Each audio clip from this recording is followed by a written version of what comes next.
trying to cut some teeth, trying to figure it out. Nothing better to do when I'm stuck on you. I'm still on here trying to figure it out. Getting hard to sleep, blood is in my dreams. Love is killing me, trying to figure it out. Nothing better to do when I'm stuck on you. I'm still in here trying to figure it out.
Good morning, Discovery Church. Thank you all so much for being here, and today is the day that the Lord hath made, and is also the day that the worship pastor wore a tie. So, it's happened one other time, and it probably will happen one other time in the future. So you're here in a momentous, historic morning. Would you all stand with us? We're going to sing so many songs together.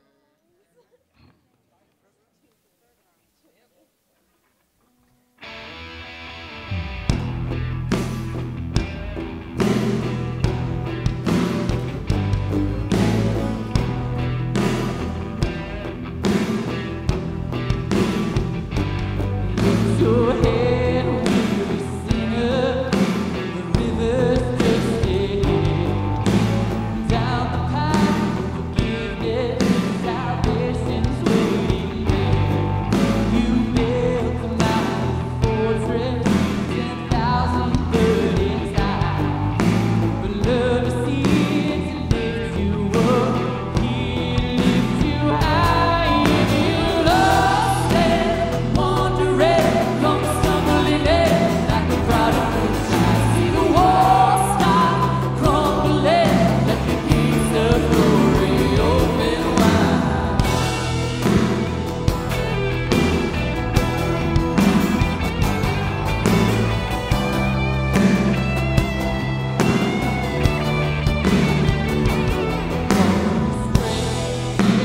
Walked away, unspeakable things you've done. Fix your eyes on the mountain, let the past be dead and gone. Come on, sinners, you can outrun God. Whatever you've done can't overcome the power of the blood. If you're lost and wandering, come stumbling in like a prodigal child. See the walls stop crumbling, let the gates of glory open wide. If you're lost and wrecked again, come stumbling in like a prodigal child. See the walls stop crumbling, let the gates of glory open wide.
Wandering, come stumbling in like a prodigal child. See the walls stop crumbling, let the gates of glory open wide. Lost and wrecked again, come stumbling in like a prodigal child. See the walls stop crumbling, let the gates of glory open wide.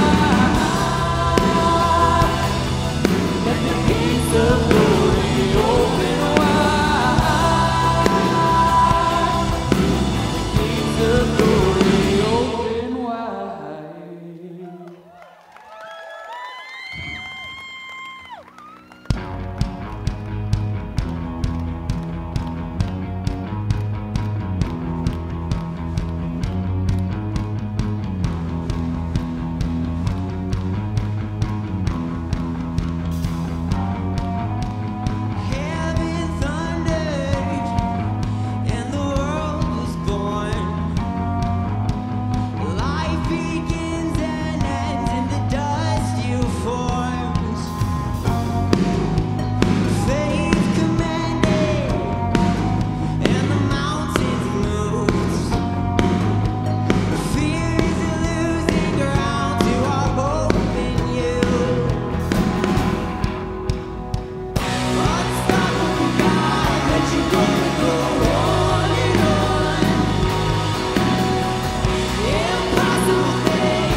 Let the king of my heart be the wind inside my sails, the anchor in the waves. Oh, he is my song. Let the king of my heart be the fire inside my veins, the echo of my days. Oh, he is my song, and you are good, good. Oh, you are good, good. Oh, you are good, good. Oh, you are good, good.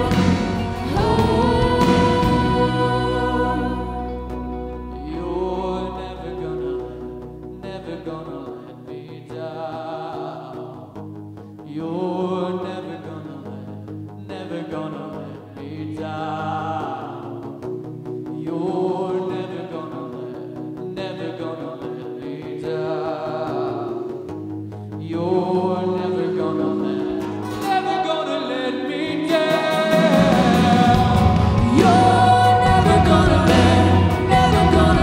me down. You're never gonna let me down. You're never gonna let me down. You're never gonna let me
When the night is holding on to me, God is holding on.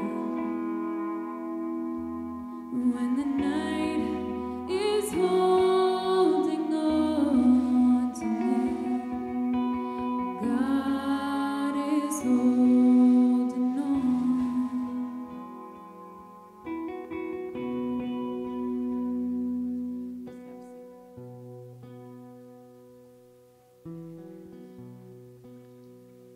Move into a time of communion here this morning.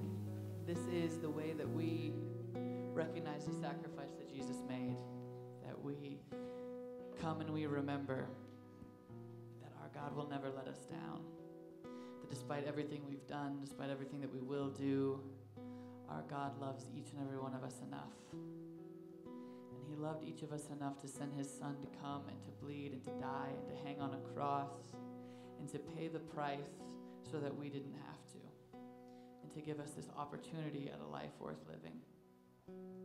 So if you're unfamiliar, what's going to happen is a tray is going to go up and down the aisle with a little wafer and a little cup of juice representing the blood and body. Take one of each of those and take it on your own time. We're not going to come back up and do it all together. Just let this be a moment for you to be still, for you to sit before our God and remember everything that was done for you. And this is not a time to feel guilt and shame for all of the ways that you didn't earn this gift. What's so beautiful and magnificent about this gift is we don't have to do anything to earn it. All we have to do is reach out and take it. All we have to do is accept this gift that's being given to us. If you haven't been here with us before, you're going to hear those little plastic cups shatter all around the room. And it's a symbol that it is finished, that the things that held us in bondage are broken, that we are free of those things. The only thing keeping us there is ourselves getting in our own way, but those bonds have been broken. And if this is all really weird and unsettling, you don't know what I'm talking about, you don't want to participate, there's no shame in that at all. Just pass the tray on to the next person. There'll be an opportunity to ask questions later if you have any. For now, let's just keep the tray moving, and you are safe and welcome, and we're so glad that you are here. So let's pray, and then we'll share in that meal together. God, we thank you that you counted each of us worthy. Everyone in this room, everyone in this city, everyone in this country. You counted all of us worthy for paying this ultimate price. God, we just ask that as we share in this meal, we are reminded that the gift is right in front of us. That there are those of us who haven't chosen to accept it. Maybe today's the day that we take that gift. We take that freely offered salvation that you are giving to each of us. God, we ask that you remind us of what it is you're doing in our lives, that you show us where you're pulling us and where you're directing us. In your name we pray. Amen.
I want to get baptized because I believe that God just has a plan for everyone, and as we don't see it right now, or we may not see it right now, that I can walk with God and through God and help other people around me. So I want to get baptized to kind of show that I'm walking through this life blind, but I'm walking with God. I mostly felt it, I think think it was last year at camp, and just how people talked about getting baptized and the meaning of getting baptized was definitely a big experience. I love Mayhem because of the leaders and how everyone just goes after each other's heart, and how they're always, it's like a family, we're always there for each other, even when we're hesitant towards that. I definitely like how close we are to each other. The people there and the relationships like that I built with other people and the leaders and the people that I was hesitant at first, but then I learned to build a deeper and closer relationship with them. I like to think. Definitely all the leaders at Mayhem and Andrew and Aislinn, definitely, because they've definitely gone after my heart the most and have texted me and just talked to me when I needed it. Juice and everyone on tech team, Campbell, and just everyone, and Jeremy, because they've definitely taught me a lot of things that I needed to learn, and my family. Baptism means to me that you're dying with God and being reborn with Him and going on a journey with Him by your side, and not a very distant relationship, but to be close to Him and be closer to Him and His people.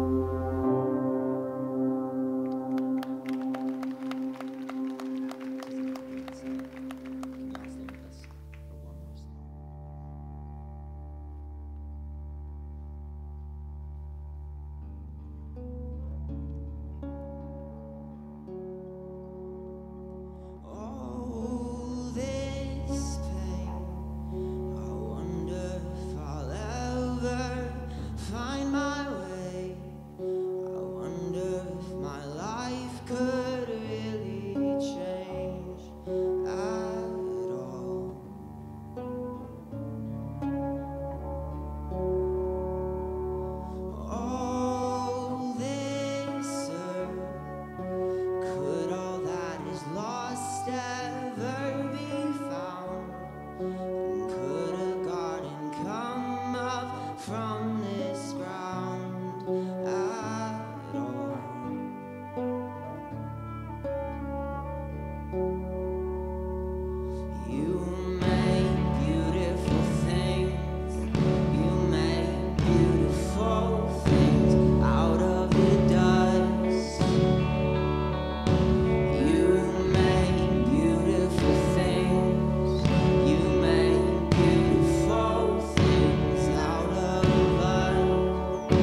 devil right beside me. Rising with the morning sun. It's the hunger that drives me. Oh Lord, set my soul, take my pain and turn it into gold. 'Cause all I know, all I know, all I know is champion. I can take a beating, I'll rise again. Running through the jungle until the end. I can live forever, I'll rise again. Keep rising up, I'm champion. I can take a beating, I'll rise again. Running through the jungle until the end. That was good, wasn't it? Hey there, good morning. Welcome to this place that we call DCC. It's so good to have you with us here on this heading into summer weekend. And that's always true, but it's especially true. It's especially true if you're brand new. If that's you, we want to say this. Hey, first of all, thanks for taking a chance on us because we know that's exactly what you're doing anytime you walk into a new church. So thanks for that. We also want you to know that all of your story is safe and welcome here, regardless of how it reads. You belong with us every single week in this place, regardless of what you happen to believe, even if it doesn't line up with what we believe. And you're in a place of people who are exactly like you. We've all made mistakes and we've all hurt people and we've all been hurt by people and we all have problems and issues and worries and stresses and concerns and burdens that we carried in here today. We all have parts of our lives and stories that we look back on and we wish we could get back so we could change it, erase it, delete it, do it over. We all wish we had a bunch of do-overs. So if that sounds like you, me too, me too, me too. You're going to hear that a lot if you continue to hang out with us here in this place. So good to see you. Thanks for being here. If you're brand new, special shout out and welcome to all of our online friends who are with us this morning too. Really hope you want to come back and do this again with us real soon. So today it's also a good weekend to be here for the very first time because we're starting this new summer series today that we're calling Rebels, and you get to be here from the very start of this series. And so let me ask a couple questions as we just kind of start this journey together this weekend, just to get our minds going a little bit. Don't answer these out loud. These are just for you to think about. So what comes to mind when you think about the word rebel? Well, I want you to think about what comes to mind when you think about the word rebel. And the second question is that a positive or a negative thing? Now, the reason that I asked the second question is because I grew up in a very conservative church experience, very legalistic small church environment. And in the environment I grew up in, the word rebel would have never been considered to be a positive thing. I mean, rebels were people outside the walls of the church that we were trying to reach. They were the people that were outside the walls of the church that we thought we said we were trying to reach, not the people who were already sitting in the seats. So it was the people we're trying to reach, not the people that are already sitting in the seats. You know what I think about that? I think that's a big miss. I actually think that's a big mistake. So as I was studying this week, and we're kicking off the series, what's the definition of rebel that we could really work from? I wanted something simple that we can kind of keep with us, and I came up with this. A rebel is a person who rises up against something, rises up in opposition against something. So if that's the definition, let's go back to the second question. Is that a positive or is it a negative thing? Is it a good or is it a bad thing? And the answer is, it really depends, doesn't it? It depends on who or what it is that we are rising up in opposition against. Just think about it. Just think about it. There's a difference between a rebellious prisoner in a concentration camp and the rebellious teenager that lives in your basement. Right? I mean, we champion one. We're applauding one. The other one, not so much. I have one of those. Yeah, she's not that bad, really. But you get the point, right? See, so depending on your church experience, depending on your church background, your religious background, all this stuff, you're going to have different feelings about this. You may feel uneasy about this, feel uncomfortable with this. It may feel wrong. It may feel off. And I get that. But here's what I'm hoping. I'm hoping that by the time we get through this series that you're going to go, you know what? Rebel really is, in some ways, a rebel is something that I really ought to want to be. In fact, I'll go one step further. Being a rebel is exactly what God has created you and created me to be.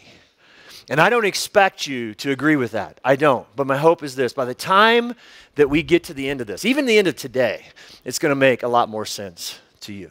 Last year, About this time last year, Stacy and I got to move into our house. We'd been renters for about 8 years. We got foreclosed on in North Carolina. It's a long, hard story. But so we got to buy a house again. We were excited about that. So some good friends of ours came on. They gave us some housewarming gifts. One of a couple that are really good friends of ours gave us this really cool housewarming gift. It's a painting that actually hangs in my home office. Let me show you a picture of it.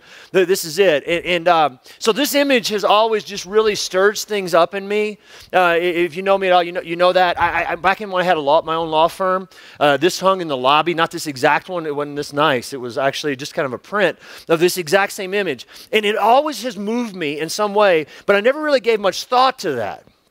Back then, especially 20 years ago, when I was practicing law, I wasn't thinking about that. But here it is. It's really all about the backstory. It's all about the backstory. When I look at this image, and it's George Washington on his knees in the snow, Valley Forge, winter of 1777. If you know anything at all about the backstory here, he's up against incredible odds. You want to talk about an against all odds kind of story, this is it. He's leading this Continental Army in the Revolutionary War, and they're ragtag, they're barely dressed, they're barely trained, they're half starving, they're half freezing in the winter in the woods of Valley Forge. Yeah, they're undermanned, they're under-equipped. 2,000 of his troops, 2,000 out of 12,000 troops that he had camped there for the winter died of disease during that winter. Several of the troops, their enlistment ran out and they just went home. So that's what he's up against. And so yet he comes out of that winter and he leads this rebellion. They rebel against the British crown, and ultimately we know the story. It's kind of why we're sitting here today, right? The rebel wins. The rebel wins. And I love stories like this. I read all the stories like this that I can. I read a lot about George Washington. I read a lot about Abraham Lincoln, Martin Luther King Jr., Harriet Tubman, Susan B. Anthony. You go, the list, it goes on and on and on. These rebels who made a real difference in the world around them. George Washington was a revolutionary leader. He was a freedom fighter. He was a rebel. He was a rebel who fought, and because of his fight, the world became a better place. Now, here's the part that is so easy for us to miss in this thing we do called church. This book that we teach from every single week, the Bible, is full of stories of rebels just like those. It is. And there's so much that you and I can learn from these stories. We can learn so much from their lives and stories that we can apply to our lives and stories that I believe will help all of us make great strides towards the life that we all came in here chasing after this morning. That I believe will help all of us become more of who we were created to be, that will help us really step into and become the rebels that we were created to be. So I want us to look at some of those stories, starting today with one of my favorite Bible stories of all time, Bible rebels of all time, a guy named Nehemiah. Nehemiah. So this week when I was studying this stuff, I realized that as much as this story has inspired me as a leader and helped me as a leader and all that, and even last fall in a staff meeting, I talked to our staff about this very story that we're going to talk about today. I've never preached this. In all the years I've been doing this, I've never preached this before, so if it sucks, there you have it. All right, so here we go, all right? So we're going to Nehemiah. We're going to start at the very beginning of the book, Nehemiah chapter 1. Nehemiah chapter 1, beginning with verse 1. If you have a Bible, it's great, open it. If not, they're on the back tables. If that's weird, get one on your way out. You can hit our app YouVersion, or you can just track with me on the screens. Nehemiah chapter 1, got a lot of verses to read today. All right, so beginning with verse 1. The words of Nehemiah, son of Hakaliah, in the month of Kislev, in the 20th year, while I was in the citadel of Susa. Hanani, one of my brothers, came from Judah with some other men, and I questioned them about the Jewish remnant that had survived the exile and also about Jerusalem. And they said to me, those who survived the exile and are back in the province, back in Jerusalem, are in great trouble and disgrace. The wall of Jerusalem is broken down. Its gates have been burned with fire. And when I heard these things, I sat down and wept. For some days I mourned and I fasted and I prayed before the God of heaven. All right, let's pause right there in this story. So, what's happening here? There's a lot to unpack. This dude, here's the basic gist. This dude sits down and cries over a city. Now, that doesn't seem very rebel-like to me. How about you? Right? I think for most of the guys, it's like, man, it's pretty weak, right? It's kind of sissy, right? Am I saying that real men don't cry? Of course not. I cry a lot. But here's the thing. In order for us to understand what's happening here, we have to understand the backstory. So let me give you a little insight into the backstory here. So in 586 BC, 2,600 years ago now, 586 BC, the Babylonians come into Jerusalem and they ransack the city. They destroy the city of Jerusalem just as God has predicted that somebody would. And then they take all the people of Israel, except for a few, and they take them into exile. They take them out of their city of Jerusalem and they lead them to a land far, far away, just as God predicted. God had told his people, he's like, look, if you guys keep doing this stuff, I'm going to let you get taken into exile. And sure enough, it happened. So I want to throw a map up because I think these maps help us just get some perspective here. I really want you to be able to feel the story. So here's the map, and here's what I want to show you. So Jerusalem's right here. See over here? So you got the Dead Sea and the Sea of Galilee's up here, and the Jordan River connects those two things. But Susa, where he gets word, where Nehemiah's getting word, is all the way right here. All right? So you think, oh, that's not too bad. It's a couple-hour drive. No. It's 1,100 miles. 1,100 miles. So this would be like from the distance from Colorado Springs to my hometown of Louisville, Kentucky. The only difference is the Israelites had it better because they didn't have to drive through Kansas. If you're from Kansas, God bless you. I'm just saying. All right, so, yeah, so there's the city. So he's over here, but he hears word of his hometown, Jerusalem. Things are not going well. Let's throw a map up of Jerusalem here. So here's what the city was supposed to look like in that day. Right there, all right? So here's the wall that they're talking about. It's been knocked down. And there's all these gates, various places along the wall here. There's one down here called the Dung Gate, which I think is interesting. But you've got all these gates, all right? They're all made out of wood. And so the walls to the city have all been destroyed, knocked down. And the gates have been burned because they were made out of wood. So about 50 years after this exile happens and all God's people get taken out of the city, the king allows a bunch of them to come back. And so these Jewish people move back into Jerusalem, and they decide, you know what? We got to rebuild the temple, which is right up here. See this building up here? This is the temple. So this is God's house, right? We're going to rebuild that, which is great, but they left the rest of the city in ruins. The walls are knocked down. The gates are burned. It's a mess. And Nehemiah, he's got heartbreak over that. He's not happy about that. He says, I've got to do something about that. And so what does he do? He fasts and he prays. He does what all good church people do. So pause, okay? Here's a question. If we were in Nehemiah's position, what would we do? Now, before you answer the question, let me give you some more backstory. Nehemiah is not only in Susa, 1,100 miles away, he's in the palace in Susa. He's the right-hand man for King Artaxerxes, the king of Persia. He's right there, which means what? It means he's high-ranking official. It means every comfort and every convenience in life that he needs and he would want is right there at his fingertips. So let me ask you the question again. If we were in Nehemiah's position, what would we do? Pray? Maybe. Nothing? Probably. Let's just be honest about that. Now, so here he is, every comfort, every convenience at his fingertips, 1,100 miles away, and yet he's got this incredible burden inside. He's got this burden for his people, Israel. He's got this burden for God's chosen people, for God's promise, God's plan for his people and his promise. God has promised, I'm going to bring all you back together. There's going to be a period of exile, and then I'm bringing you back. He's got this burden in his heart about that, and you're like, well, that's great, good for him, so what? What does that have to do with us as we sit here this weekend? That's a great question, okay? So here we go. 3 questions I want to ask today, 3 personal questions that I want each of us to think about in the lives of in the context of our lives and stories as we walk through Nehemiah's stories together today. Here's the first one. You ready? How large is the story that I'm living in? I want you to ask yourself that question. How large is the story that I'm living in? And as you're thinking about yours, let me tell you a little bit about mine. So, for the vast majority, really, of my adult life still, I lived in a very small story that totally and completely revolved around me. And I hate that. I'm not proud of that, but it's true. It's one of the things when I say, you got things in your life you wish you could go back and grab and do over. This is one of many things. Unfortunately, I have many of those in my life and story that I'd like to do over. In fact, I'll just go ahead and admit this to you. This will hopefully help you feel better about yourself. I don't know.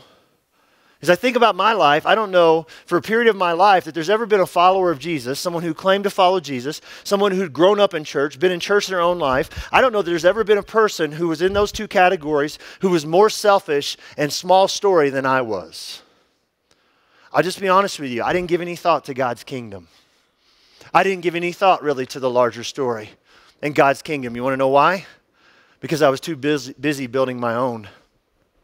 And so I sat in this great church every single week under the leadership of one of the greatest pastors ever, Bob Russell in Louisville, Kentucky. He's an amazing leader, amazing pastor. I sat there, but even though I sat there every single week, for the most part, I had no interest at all in getting connected.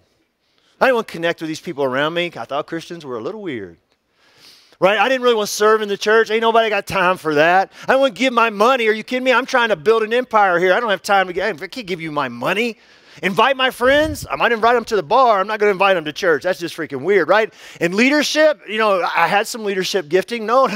Give that, lead in a church. No, that's just not me. I'm sorry. And so every single week I'd sit in this church, and here's the other problem that I faced. Every week I'd show up, and things just got done around me, and it was great.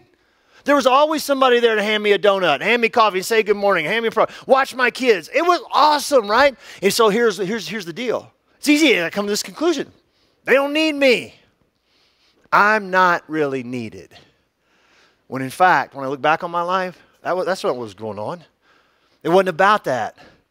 The truth is, I was just living in a really, really small story.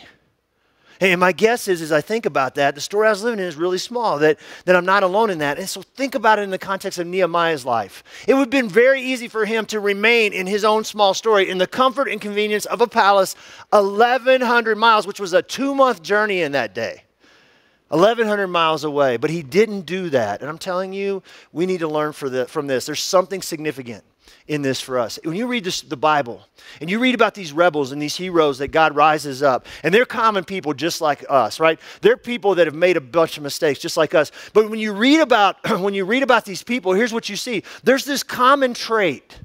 There's this common trait, and it's this. There's a growing dissatisfaction with the status quo. There's a growing dissatisfaction, which when you think about our lives and stories, every single one of us can relate to this in our day-to-day lives and stories. We all can, right? You know it's true. It's like, I'm tired of being broke. I'm tired of it. What do? I've got a growing dissatisfaction with the status quo of I'm always broke in my life. What do? You take a second job. You go back to school so you can get a better job. I got to make more money. You cut your bills. Whatever it might be, I got to do something. Growing dissatisfaction with the status quo leads to action. You look in the mirror. You realize, picked up a few pounds. Right? Or you go up the steps and you're out of breath. You're like, I got to get back to the gym. Boom. So I'm going to change. I'm dissatisfied with the status quo, so I'm going to do some things. I'm going to take some action. I'm going to change things up in my life. We don't have any problem at all understanding what I'm talking about in the context of our own small stories. But when it comes to the larger story that God is trying to tell around us, that he's telling around us, when it comes to the larger story, I mean, let's be honest. For most of us, not so much. It's just true, right? Not so much. About a month after I moved to Colorado, this is summer of 2000, August of 2008. It's been almost 10 years ago now. I had lunch with a guy. I met him for the first time at lunch. His name was Dave Lambert. He's become a really good friend of mine. He was one of our first elders. He was chairman of our elders. He now lives in California. So Dave, if you're watching, good to see you, buddy. We had lunch together, and he had come to the church the week before I got here in August of 2008. When he came to the church that day, he came to second service on Sunday morning, Sand Creek High School. He, his wife, and his friend were the only 3 people sitting in the auditorium at Sand Creek High School, a room that has 450 seats in it. That's brutal. Right? Good times. No, it sucked, right? And so here's what you need to realize. That's like taking 10 people. So we're going to take you, and then everybody else has to leave, and then we're going to spread you out around the room. That's how brutal it was. And so this guy wants to have lunch with me, and we're sitting down having lunch, and he looks at me and he says, Greg, this church is struggling. I'm like, oh, you think?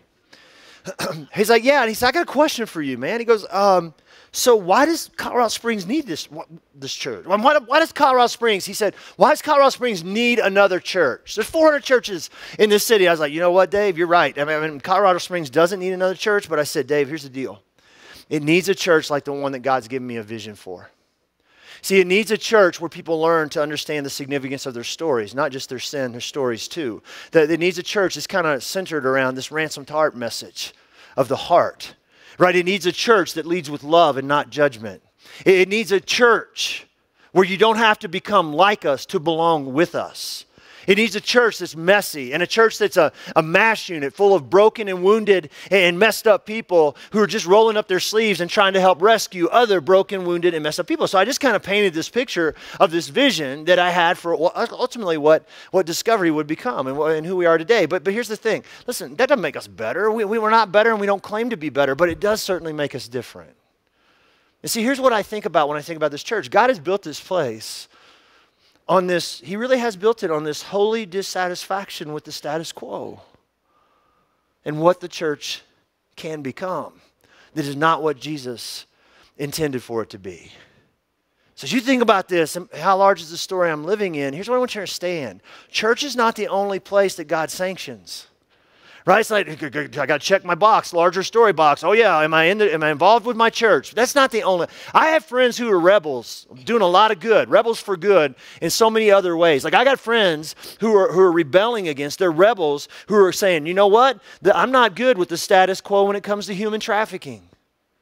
The world, we can become kind of numb and complacent. I mean, we hear about it. There's millions and millions and millions of people who are in slavery today. Sex slavery, human trafficking. A lot of those people are kids, right? And my friends are like, no, not on my watch. I'm not satisfied with that, and I'm going to do something. So they volunteer with Exodus Road or some other organizations who are fighting that.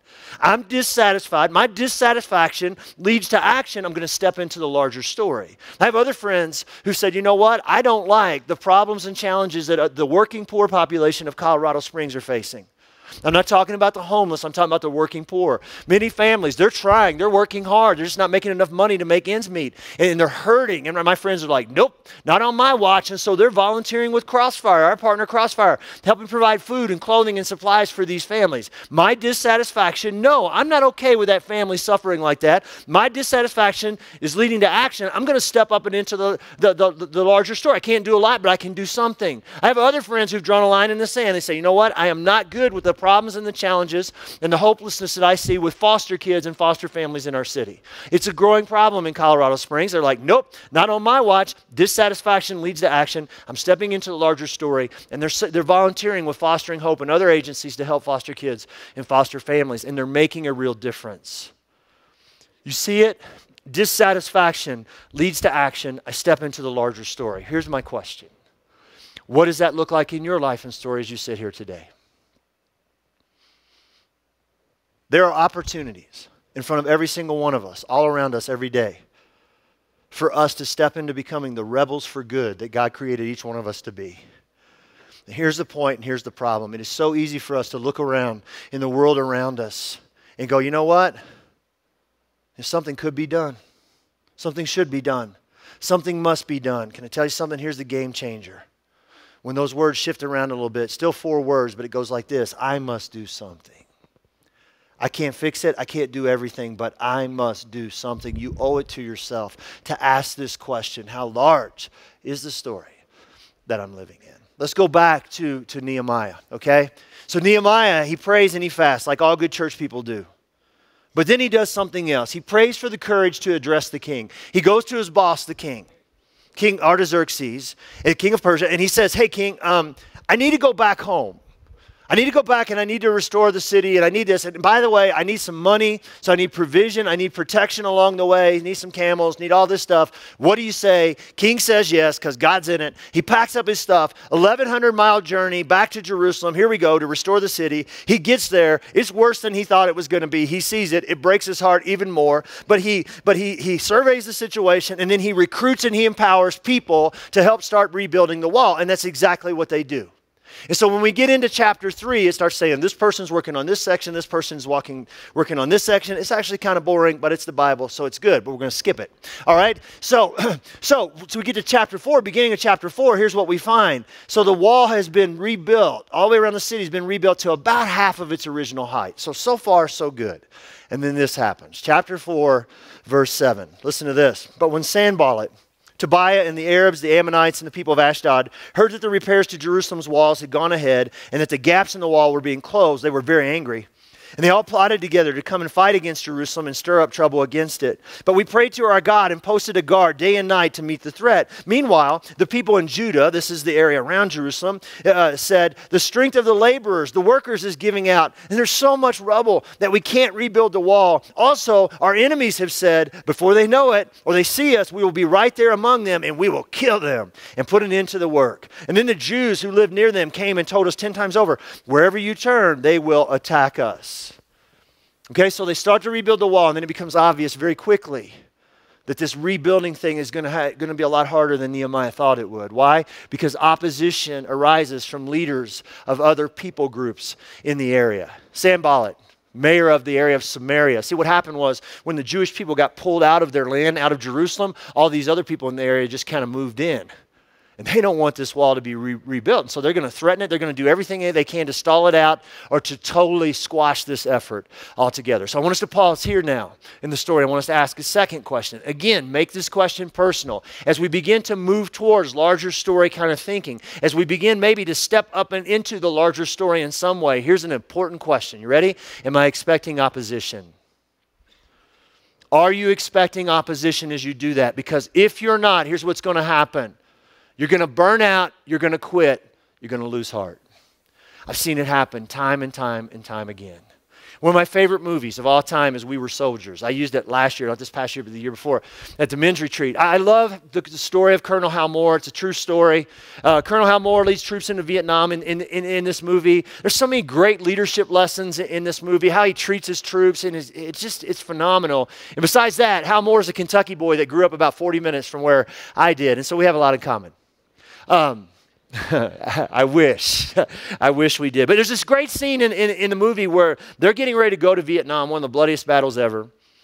And he's addressing his troops and all their families are sitting in the stands behind him. And he has this line. He says, "We're going into battle against a very tough and determined enemy." And when you watch that movie and you watch that battle play out, boy, is that true. It's true of Colonel Hal Moore and his troops. And I want to tell you something. It's true of every single one of us in our day-to-day lives and stories too. One of the things that this is why what we're reading here in Nehemiah's story is so important for us to see. Here's what I need you to know. Every step you take towards Jesus, and if you're here today, you're taking a step towards Jesus. Everything that you learn about Jesus, every bit of Jesus that you begin to experience in your own life and story, every step you take towards experiencing some of His forgiveness and His love and His grace and His mercy and His healing and redemption and restoration, every step that you take towards walking into the role that you have in the larger story that, guess what, has been created just for you, and I promise you there's one, your glory, the glory of who you've been created to be, is meant to fill a specific spot, a unique role in the larger story. So every step you take towards that, every step that you take towards advancing God's cause and His kingdom and His heart and His love to anybody and everybody, every single step, every single one of those steps, here's what you need to understand, is violently opposed. It's violently opposed. As you move towards becoming who you were created to be, the target on your back gets larger and the opposition is sure to come. If we really want to try to follow Jesus, we got to get this. We got to wake up every single morning expecting to face what Nehemiah is facing in this story, in this moment, opposition. We have to wake up every morning expecting that the life we're chasing after is violently opposed. And listen to this. If you decide, you know what, I'm going to give a little bit of me.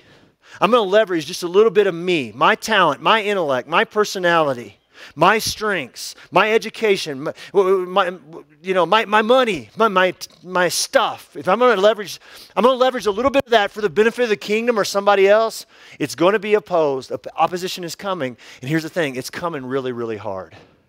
It's taken me a long time. It's a difference in intellectually thinking about this and living this way every single day. It's taken me a long time to get this. You know, I don't know. As I think back about the last 10 years, I don't know that I would have survived this. It's been one of the greatest things I've ever done. It's been the hardest thing I've ever done.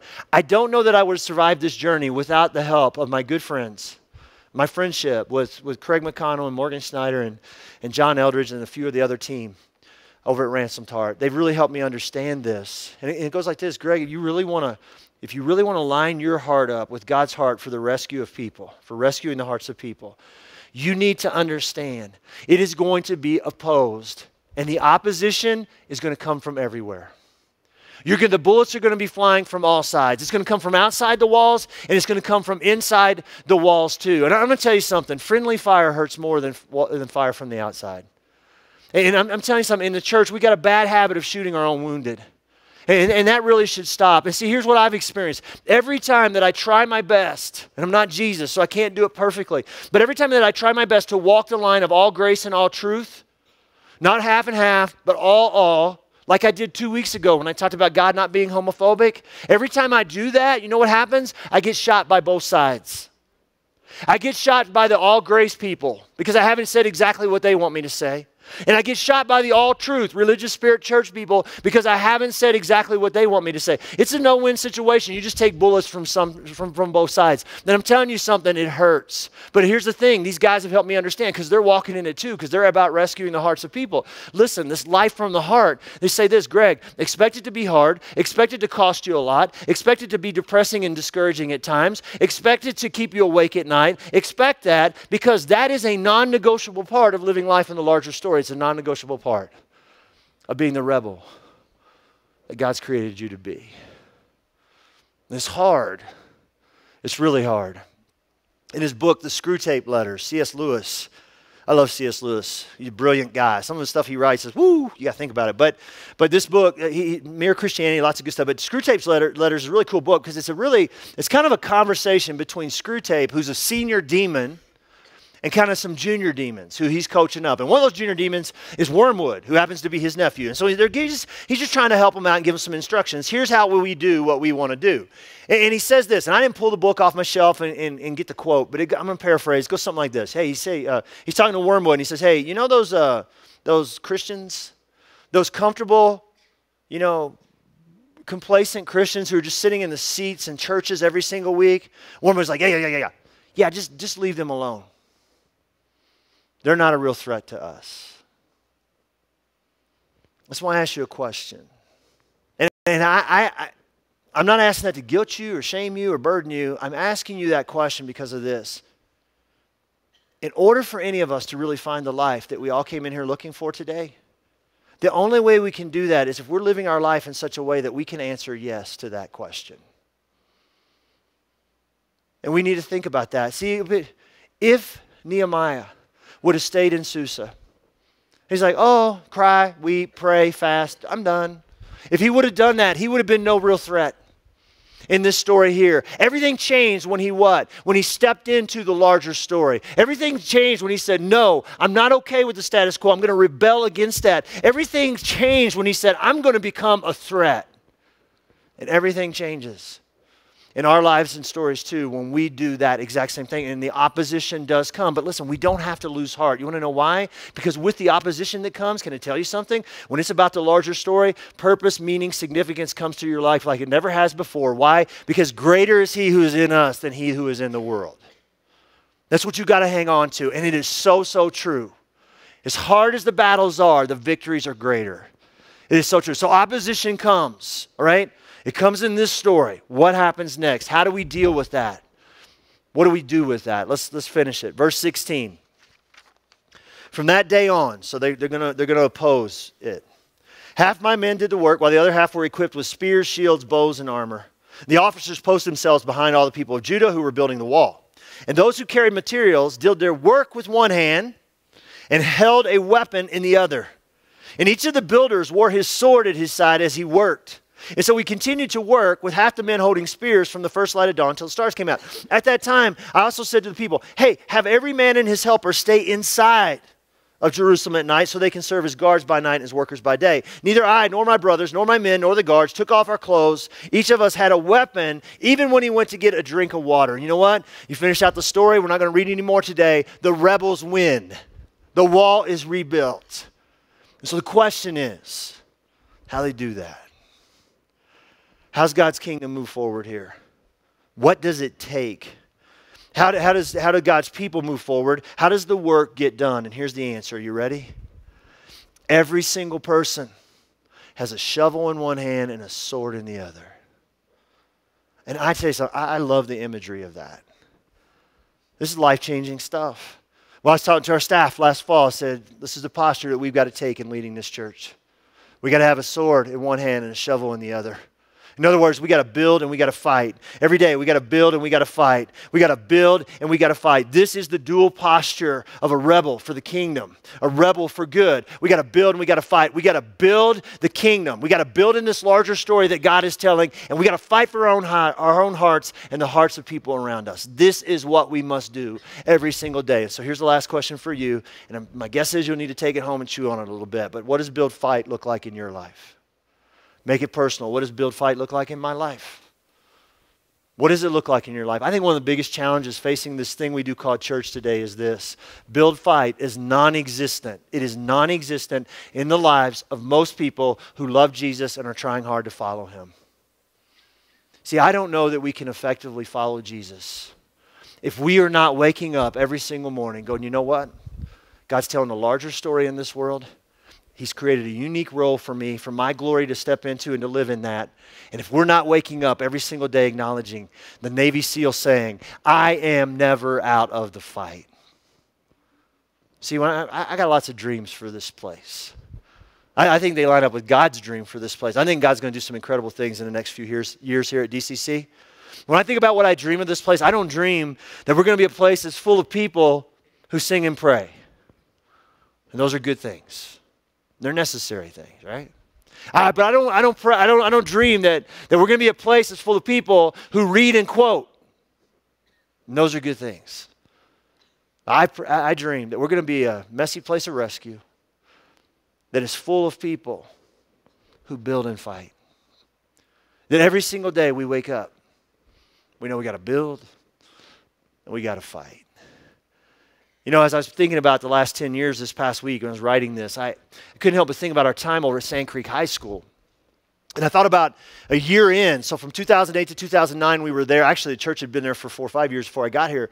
But we're there, and a year later, we decided to move. We didn't move out of Sand Creek High School for the benefit of the people who were already there, the 100 or so people who were already there. We had room to grow. I mean, there was 450 seats in that auditorium.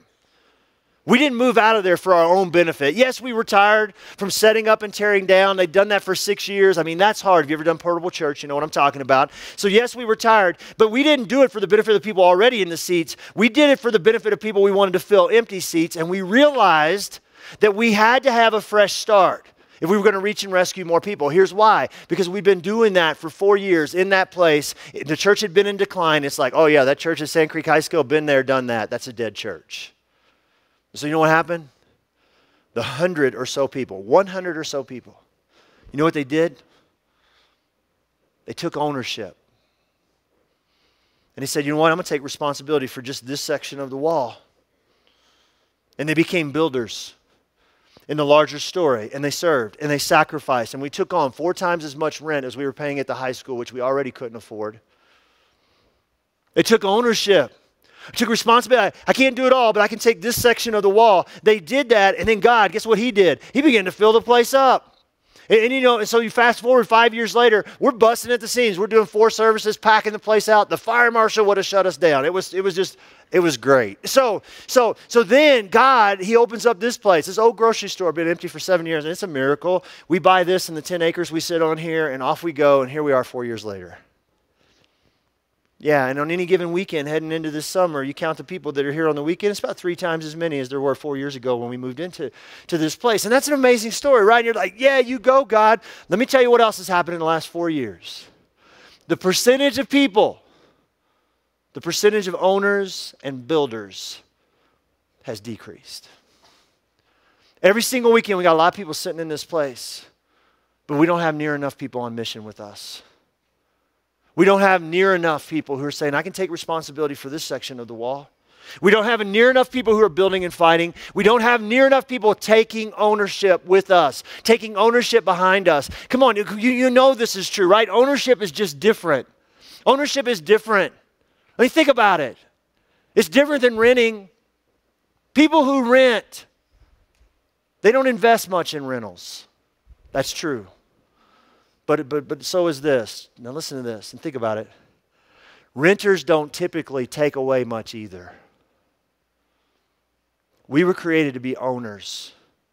We were created to be owners. We were created to take ownership in the larger story. We were created to be rebels.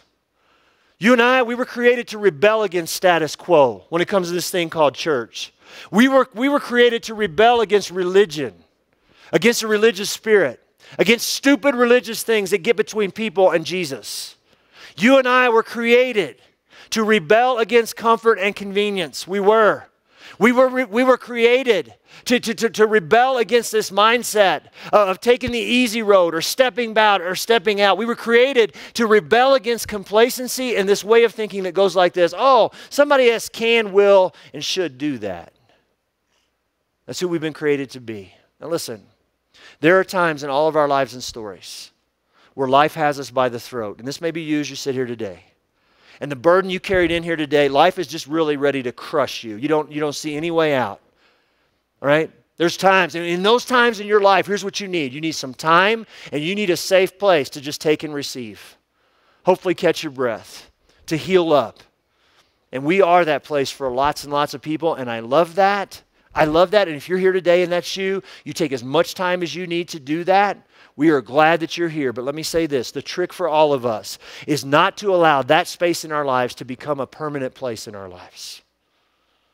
You can't do that. So if it's not here, you don't like this place, you're not sure about this place, you don't like me, whatever it is, if it's not here, I want to tell you something. I'm going to challenge you. You need to find somewhere else that lines up with the heart of God, and you need to throw yourself into it and live out the things that you see Nehemiah living out here in this story. And here's why. Because if we really want to find the life that we're looking for, we must learn how to become the rebels that we were created to be. We've got to live in a story that's larger than our own. We've got to expect opposition all along the way. And we must make build and fight a part of our everyday lives. God created you and me, all of us, to be rebels. And those three things are a necessary part of becoming the rebels that He's created every single one of us to be. Let me pray for us. Jesus, two things. Would you give us eyes to see? We need eyes to see. And here's the first thing that I believe every heart in this room needs help with. Jesus, when we look in the mirror, help us to see what you see.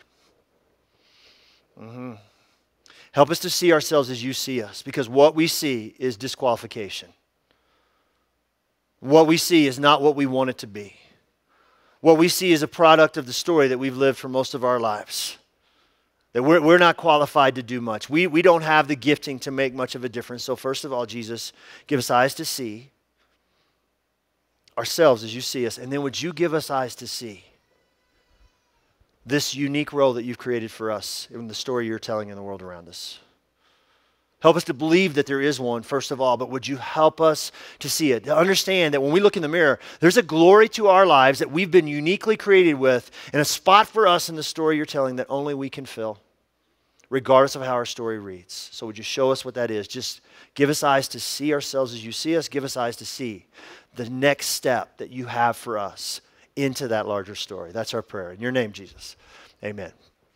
Hey, thanks for being with us this weekend. Real quick before you leave, all right? So if you have questions about next steps in this place and getting connected or serving, giving, all that stuff, go out the doors, turn left, room called The Garage. Great people there. Love to answer your questions. If you want prayer, there'll be people on the screens to my right and my left, right after I say see you next week, who'd love to pray with you. If you believe in what God's doing in this place and you want to be on mission with us financially, we try our best not to pressure people or pass anything or make people feel like, oh, this is that moment, because we want everything you experience here on the weekend to be what we want for you, not from you. So we're really low key about that. We hang boxes on the wall by the doors. If you're looking for them, they're there. Or you can hit our app or our website if you like the electronic version better than that. Hey, I'll be out by the fireplace if you want to talk to me. And I really hope you have a good rest of your day. I hope you have a great week. And I hope to see you back as I take on week 2 of Rebels next week. Have a great week.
Let me die, let me drown, lay my bones in the ground. I will still come around when time for sleep is through. Over hill, over dale, through the valley and vale. Do not weep, do not wail, I am coming home to you.